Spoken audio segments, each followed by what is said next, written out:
ajọ ihe ka iwe du anyị n'ụzọ ile nke ezi omume gị ka iwe wezugara anyị ọrịa niile nke pụrụ ịdakwasị mmadụ dị ndụ n'ihi na ọ bụ naanị gị bụ onye na-agwọ ọrịa ka anyị wee na-akpọkụ gị onwe gị bụ sinile nke ndị agha ka iwe mere anyị ebere ka akwa nke anyị na-ebe ka ude nke anyị na-asụ wee bịa n'iru gị ka iwe mee ka Biafra wee guzosi ike ka anyị wee n'ikpete maazị nye ha nsọ gụtụtara nsọpụrụ na ịja mma site n'ebighị ebi ma ruo n'ebighị ebi ise. Welcome, my amazing viewers. Thank you so much for joining me on my program once again. I appreciate you wherever you're connecting from. If you have not subscribed to my channel, please kindly subscribe to my channel. Click the notification bell so that you'll be notified each time I upload a video. You will be among the first to receive it. Thank you so much for coming. Wherever you're joining me from, if you're joining from Africa, Asia, Europe, America, Australia, wherever you're coming from, I really do appreciate you. Always continue to give your comment. I really I am encouraged and I appreciate all your comments on the comment section. I go through it every now and again. It gives me encouragement. I learn a lot from the comment section. It's a very good help. That is the only place you can give me massive support on the comment section, and give a thumbs up to the video. After watching, also share with people who need to see it. You don't have to watch alone. Don't be stingy with the video. After watching the video, as somebody who has subscribed, share with others so that they can see and also subscribe. Share with people. People need to hear our story. We don't allow others to tell our story. It is we that will tell our story.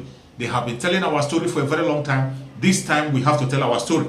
It is our own time to tell our story. Don't allow people to tell your story. If you allow people to tell your story, they will tell it the way it will favor them. We are going to tell our story the way it is and the way it's going to favor us. So share this video to people who need to see it. Those who are doubting, those who have doubt in their mind, those who are still in between, those who are sitting between the fence. This is not time to sit in the fence. This is the time to be proud to call yourself a Biafran. Proud to call yourself an Oduduwa person. Call yourself somebody from the middle belt. Biafran and Oduduwa must stand. Call yourself somebody from Oduduwa land. Be proud to say it. Call yourself somebody from the Biafra land. Be proud to say it. Don't look at anybody. Some people are still shy to identify themselves with Oduduwa and Biafra. Well, the train have already left the station. For those who are still behind, it's up to them. I hope they catch up. But for those of us who are moving ahead, we will continue to forge ahead and no going back. No going back. So today, we are going to talk about the situation of that contraption called Nigeria once again. You know, lately, there has been a lot of insult on the southeastern part of Nigeria. They have been raining a lot of insult on Biafra land. The president has been insulting us on several angles, on different kinds of ways. He has been raining insult on us. But we don't care. He can say whatever he wants to say. He's free to his opinion. He can abuse and say whatever he wants to say to Biafrans. That will never change anything. It will never change our mindset. It will never take us away from whom we are. Thank God for Mazi Nnamdi Kanu, who has built us and made us to be strong. The message of Mazi Nnamdi Kanu has sent so deep, it's flowing in our blood. So whatever you throw at us, it doesn't shake us. Recently, you can see the president, when he was making his open speech, his speech or whatever, he came and called us a dot in the center. What a dot in the center? You call Biafra a dot in the center. Wow, there's no problem. But I will tell you the best word to use. Biafra is the light that shineth in darkness. That is what we are. We are the light that shineth in darkness. You know light? A candle light, no matter how tiny a candle light is, when you put it in a dark place, the whole place will be bright. That is what Biafra is. You call it a dot. Just like a globe, when you take a bulb and put it in a dark place, it will shine and the whole world will begin to see the light. That is what Biafra is. You called us a dot. Yes, we might be a dot, but using a dot, what we are is the light that shineth out of darkness. That is the dot you are talking about. So we are not perturbed. We are not troubled. We are not shaken with whatever you have to say. Continue to talk down on us. Continue to say anything you want to say. It is up to you. We know whom we are. We know who we are and we know why the contraption called Nigeria and the Janjaweed are jealous of us. What we have, they can never have. What the Biafrans have, the Janjaweed can never have. And they have never fought any war with us, neither have they defeated us. They didn't defeat us in war. We fought war against Britain, Russia, and other world powers. And every other tribe in Nigeria, that was the war that happened on Biafra, the Biafran war. And the war was fought for good 3 years. Remember, it was no victor, no vanquish. We lost a lot of people. And today, we bounced back. You took away everything that we have. We took away every money that every Biafran have made that is in the bank. You took away all our wealth. And every Biafran man that has billions in the bank, you gave them 20 pounds alone. Every Biafran has to stand their life afresh with 20 pounds that you have released to them. And today, look at the economy of that very country. That dot in the center is controlling the economy of your contraption called Nigeria. That dot in the center is controlling the economy of Nigeria today. It doesn't matter how you feel. It doesn't matter what you think. That is the truth and the fact. And you cannot beat it. What we have, you cannot have.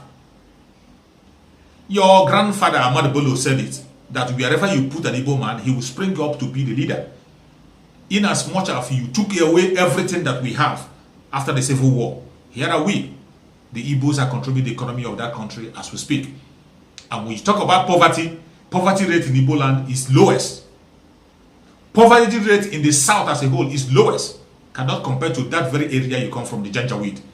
The Janjaweed are still enslaved. They are still suffering. They are much, much poorer than ever. So, whatever you call us, we don't care. We don't care about what you're saying. All we know is that we know whom we are. And for those Biafrans who don't know whom they are, sorry for you. You better wake up. You don't have anything to apologize to anybody who call himself a one Nigerianist. No apology to anybody who call him or herself a one Nigerianist. If you're a Biafran, if you're somebody from Oduduwa land, stand up and speak boldly that you are from Oduduwa land. Speak boldly that you are a Biafran. Don't fear anybody. Don't be ashamed. There is nothing to be ashamed of. People are jealous of you as an Oduduwa person. People are jealous of you as a Biafran. They are jealous. What you have, taking your original name, they don't have it. They are so scared when you address them that you are so. When they remember that you are a Biafran, they are so scared. They are so scared. That is why you have to be wearing that name wherever you go. That is the name that scares them so much. Mazi Nnamdi Kanu has become a terror. When they hear the name of Mazi Nnamdi Kanu, the whole Janja will begin to shake. Asorock will begin to shake. Because they know this is the man who is coming with the flag of Biafra. The man that is coming with the flag of Biafra. When they hear his name, everywhere begin to shake. So you that is a Biafran, if you don't identify with Biafra and you're a Biafran, sorry for you. You don't know who you are. You don't know who you are. And the train have left the station long ago. Just pray that you catch up. Because if you don't catch up, you might not live to tell the story. Maybe in your next world. Maybe your next world. He came out and said a lot of trash about us, called us different kinds of names. He said he will teach us the language we understand. That was what your president, Mohammadu Buhari, the Janjaweed, said to us. That he's going to teach Biafrans the language they understand. And we have seen the language they understand by killing Biafrans and taking the innocent lives in the Biafra land. But it is not going to end there. As you're killing us, you're going to get the result. The repercussion is coming in the north. Now, the northern part of Nigeria is in the hand of the terrorists. And it will remain so. It will remain so until Biafra becomes free. Then you go back and face your mess. So shall it be. Mazi Nnamdi Kanu has said it through the power of Chuks. He said it while the anointing of Chuks is upon him. And that word that he has spoken must surely come to pass. While you are chasing shadows in the southeastern part of Nigeria, the Janjaweed, the terrorists have taken over the north. And so shall it be. It will remain so until Biafra is free. I want to share with you a video of a Biafran daughter that is taking a defense on the national television on AIT. She was there to answer Buhari. To answer Buhari and tell Buhari the language that we understand. She's there to tell Buhari that we are not just a dot in the center. I would like to share the video with you. Watch patiently to the end, then you will see the view of that sister. Issues that provoked the Nigerian Civil War between 1967 and 1970 are still very visible till today. Now that the president has drawn our attention to that civil war and how he participated in it, he has an opportunity since 2015 to be president and commander-in-chief of the Federal Republic of Nigeria. Has he been able to address those issues, particularly as they have to do with forging inclusiveness in governance? Yeah, this This is a very big question. But before I answer your question, I just want to say something about what he said. Asmara. I just want to say that there have been killings all over the country, destruction of police posts, INEC offices, which are condemned strong with the strongest condemnation. Nobody has right to kill any police officer. Nobody has right to destroy INEC offices or police stations, because we are living with the consequences of those destructions everywhere now in Nigeria. All the killings that have happened in Zamfara, in Katsina, in Borno, in Yobe, the president has never come out to say we will deal with them in the language they understand. And that language that we understand in Igbo land is the death of over 3 million Igbos. And that language we understand in Igbo land is starvation and hunger. That language we understand is that women were made childless and widows. That was the language we understand. The language we understand that every Igbo billionaire, you only got 20 pounds. That is the language you understand. The language we understand is that all the houses of Igbos in Rivers State, Port Harcourt, were seized. And all the properties of Igbos in the northern Nigeria were seized. The language we understand is that even people who some good Samaritans, northerners, served in Kano and Adama were murdered by thieves in Benue State. That was the language we understood. And though the war ended in January,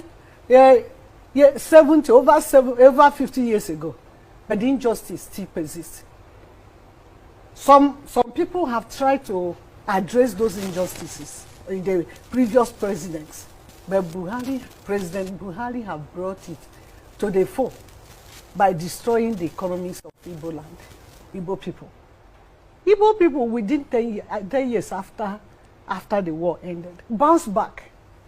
Many Igbo people are not interested in political power. They're only interested in doing their business, making money, surviving, training their children. That's what they were. That's how they recovered after the war. When you killed over 3 million Igbos through hunger and starvation and through bullets, and you are rubbing it on their faces saying, I will take this to you, the language you understand. And you are the same president who have vehemently refused for Boko Haram to be declared a terrorist group. You have refused to fight it the way it should be fought. And when they brought mercenaries to dismantle Boko Haram, you say they are killing your people. Now you are taking this to Igbo land. And since January, since October, they have been killing by judicial killing in Igbo land. And since January, Imo State, they have killed so many in Imo State. But it's not only the problem of the President Buhari. Hope Uzodinma was the one who invited the military in the beginning. So if the IPOB is a problem, how come that when the Southwest governors established Amotekwe, the Southeast governors were pretending that nothing was happening? And they know that the youths that have been discriminated, many of their businesses have been destroyed. They have no hope, no employment anywhere. They have nothing doing. And somebody is sitting outside telling them the only hope for you is one Biafra standing somewhere. And you think they will not listen to them. And then the same person is telling them that hencemen killers have entered Igbo land to kill all of you. And the governors did not respond. Because they are not interested in the welfare of Igbos. They are self-serving, self-centered, and selfish. They are always thinking of what they can get for self.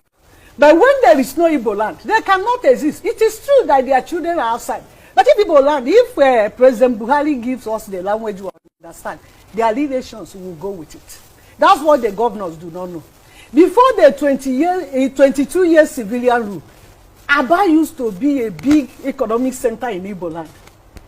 What the leaders of Igbo land, governors of Abia State, for the past 22 years have done is to destroy Aba. Because if Aba is still as vibrant as it is before, during the military rule, the boys would have found businesses. Nobody will be listening to one radio Biafra. If you are busy sewing your clothes or doing your shoes, Aba shoes were competing with shoes outside the country. That's why they will do Aba shoes and put Spain, and you buy it at the cost of Spain.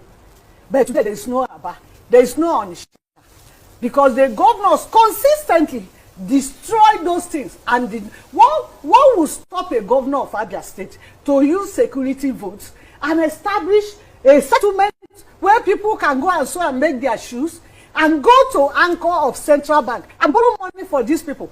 Believe you me, they will pay back. The use unemployment in the southeast makes people to listen to Radio Biafra. And let us look at it critically. Who is the unknown gunman in the whole of southeast? Who is the unknown gunman?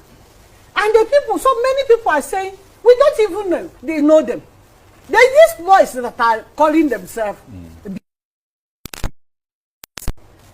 Ungrown men go with AK-47. Last time I checked, I go home always.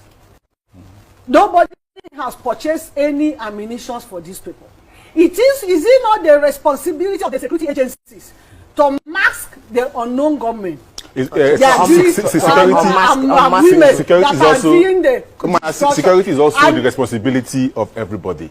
Shouldn't the people of the Southeast at this point in time be also vigilant? I am also coming to that. If initially Hope Uzodinma Imo State that invited the military in January 2021. After a while, he started shouting. He's not iPod. He started with his iPod and Eastern Security Network. Later, he now says it's not iPod, though. It's the politicians, both PDP and APC, and their talks. So you didn't even have security reports to know whether it's iPod or not. Something that is very clear to every onlooker is that something fundamentally is wrong in the Southeast. And since the governors have refused to touch it, because they are always looking at the center, never to investigate them for corruption, and also they are thinking they can become vice president that nobody will give them. And even if I'm the people of Igbo land, I am one here, and I'm in the Southeast to vote, you should not vote for people who abandon you. The other day, somebody, prominent Nigerian politician, was murdered on his way to the airport in Imo State, in Imo Airport. My condolences to him, to his family and friends, and also to the family and friends of those police people and all those youths in Igbo land that have been murdered since January 2021, including one Chibozo in my town, Uburu, that was murdered by the military men last month. What I am saying is that if you governors have done what they are supposed to do, even if you don't have any ideas on what to do to curb this problem, you could have copied Ameteku from Southwest last year and paste. If you have done that, there will be no need for Eastern Security Network. Of course, they've come up with and their now own, they come out that they call it Bubago, which we don't know exactly. Bubago, the glory of the lion. Has any House of Assembly in the Southeast to show you how they hated the people of the Southeast? I mean the governors. Has any House of Assembly considered to regularize that they are a Bubago? No. They are not interested. They are just grandstanding. But they don't know, as it has started raining, that rain will enter everybody's father's house. And it is not good. And I'm calling on the women of the Southeast. This is the time to step out. Everybody has failed. The women, the people that kill your children and your husbands, step out and stop the nonsense. Because you can't look at the governors, they have failed. All the political leaders, they're always looking at another election cycle. This is the time to come at women in the Southeast and stop this nonsense. Because people will go and kill, and useless people will take the glory. And then the killings of the youths and their tomorrow and future is carried out unabated. And one man will come and say, I will teach them the language they understand. But the difference is that today is year 2001 and not 1966. And the Nigeria of 66 is different from Nigeria of today. Okay, Sumaila, let's get your views on some of the issues she raised. You said the way the IPOB members or ESN are going about their, agitation is what you faulted. But from what she said and what we have listened to, Governor Uzodimma, for instance, saying is that it was even yesterday I saw him on television saying that the people who are causing him in the southeast part of the country, particularly in Imo State, are actually political enemies, both from his party, the APC, and the opposition. So, if that is the case, what do you think a governor should be doing to mask the people who are reportedly called unknown gunmen? Okay, first and foremost, he himself, there's no way he can even absolve himself from the problem. I mean, these are political statements. He's talking politics, referring to politicians, right? It's also a political statement that he just made. He is part of the people who are causing this trouble over there. And, that might take us back to say, okay, what went wrong? Ab initio, the process that brought him in was actually a very bad precedent, where we saw in number 4 became in number 1. But, I mean, that's actually not my call. That's their problem there. But you see, there is no politician that does not have his own thugs. So when they empower the thugs during campaign, and then in some cases, maybe 10 million was given, and the foot soldiers are getting peanuts. Then after the election, they feel, they felt they've been shortchanged. They actually walked, and this man, he won the election, so they wanted more. As a matter of fact, we've seen in a case where the state, the governor was preparing to come to Abuja immediately after his swearing in, and 2 lorries, two buses loaded with thugs were also coming in a convoy. So they told him that there are 2 buses. Your Excellency, do you know anything about them? He said, no, who are they? Then they found out they packed the convoy, they checked, they say they are the thugs that would do the election campaign together. So he said, no, what do they want? They said, no, that was how they did it with the previous governor. That we do the campaign together, we won the election, we have to run the government together. And he was surprised that run the government together with who? I'm going to Abuja, you want to follow me? I'm not going on campaign. So what I'm saying in essence is that they all part and parcel of all these problems.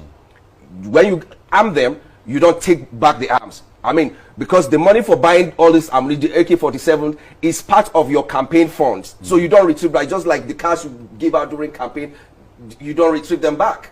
But they have to use them. These are machines that have to be used. Okay. You understand? Right. So the governors are the #1 enemy of the states, right? But they know if they want to stop this problem, they know the right people to talk to.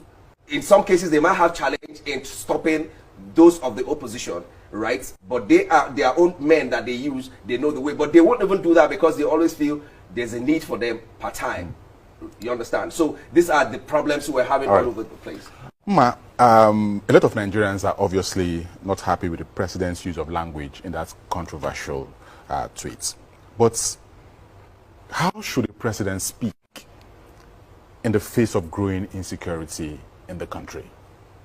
Heightening terrorism in the northeast, banditry in the northwest, and now in the southeast, we are witnessing series of attacks on public institutions and senseless killings of security personnel.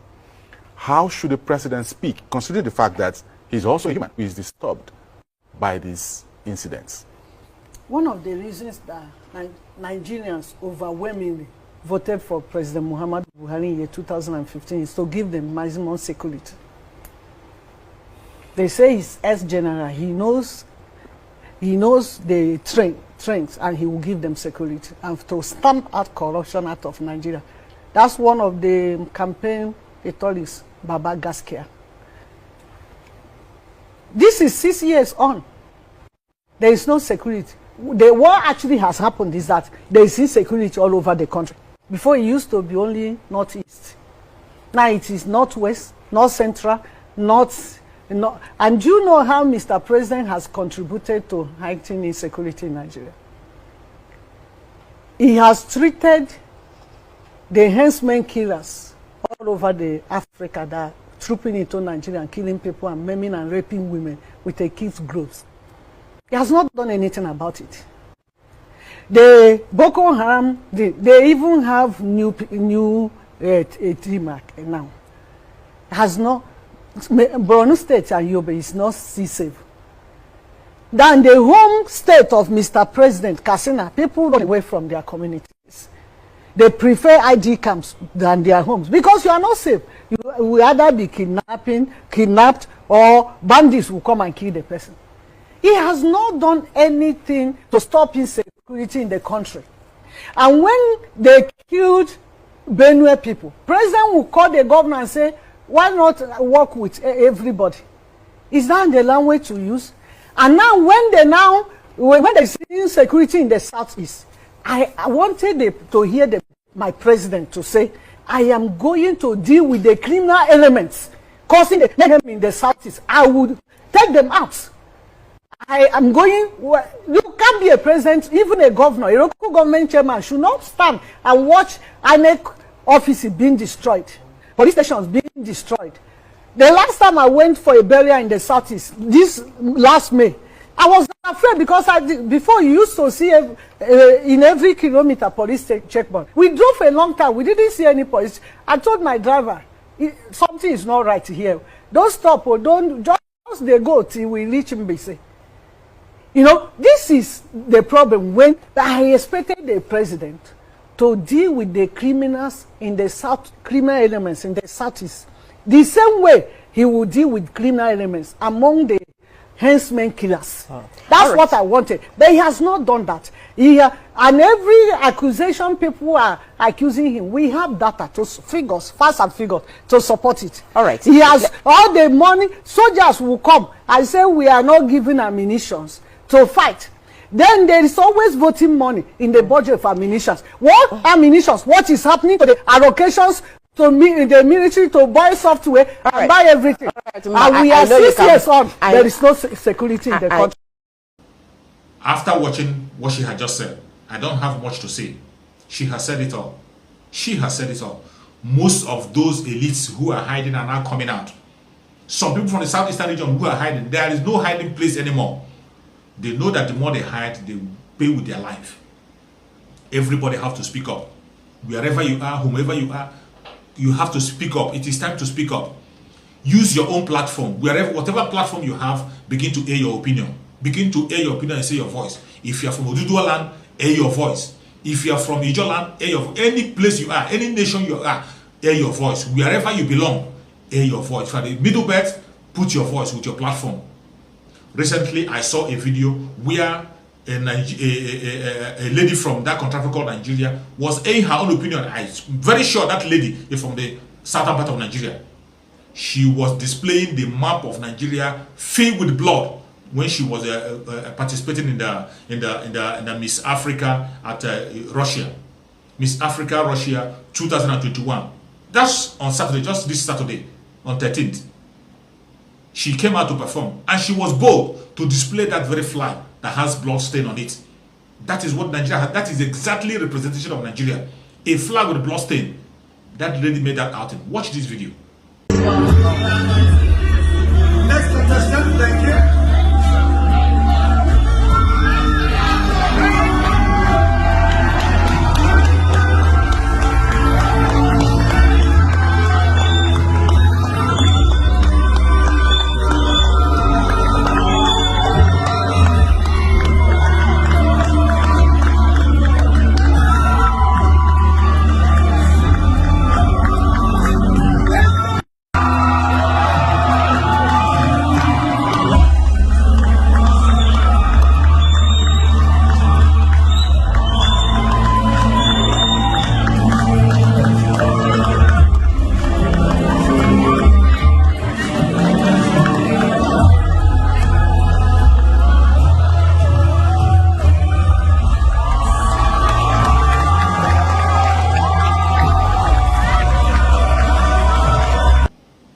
You can see that is the true example of what Nigeria is. And I thank that lady so much. God will bless her and continue to prosper her, continue to guide her and protect her. This is what other celebrities are supposed to be doing. We have a lot of celebrities from the southern part of Nigeria, but none of them is bold enough to use their platform to talk about independence of their people. So sad. A lot of celebrities 99% of celebrities we have in Nigeria are from the southern part of Nigeria. But they are not using their platform to speak about the plight of their people. They are not using their platform. More especially the people from the southeastern part of Nigeria. A lot of people are dying in the southeastern part of Nigeria, losing their life on a daily basis. Yet our celebrities from the southeastern part of Nigeria cannot come out and use their platform to talk about our plight. You saw last time when our two brothers who were playing for football, is it Ife Nacho and Didi? They won their competition. Instead of talking about the plight of their people, they begin to raise up the flag of Nigeria. A dead flag.